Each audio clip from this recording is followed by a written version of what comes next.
So there's a story in the Old Testament. It's about Balaam, the son of Beor.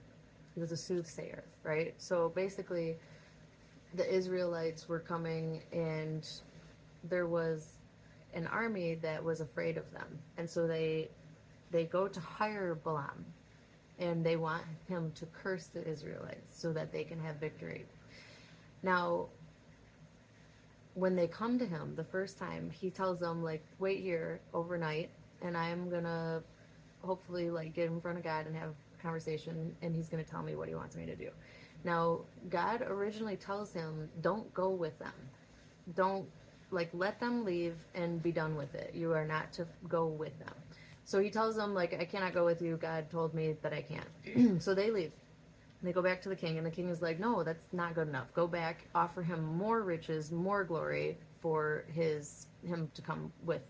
So he goes, so they go back to him, and he says again, like, wait here, I'm going to try to get in front of the God, and I'm going to try to get in front of God, and I will ask him again what he wants me to do. Now, the second time that he goes in front of God, basically, God tells him to go with them if they ask again, and to say whatever he tells them to say, like whatever he puts in his heart and whatever he needs to repeat exactly. Don't add anything to it. Don't take anything from it.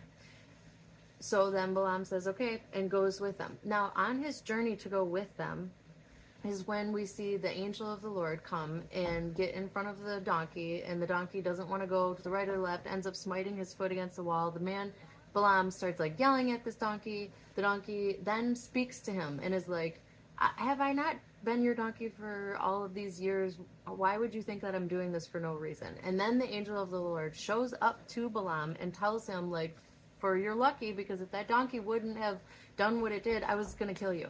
And he was trying to stop Balaam from going with them, because the first time that Balaam gets in front of God and asks him, God tells him not to go with them, right? But then he asks him again.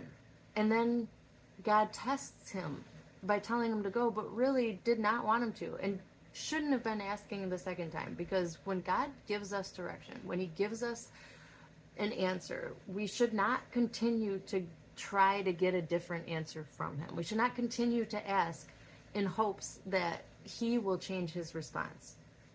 He is all powerful.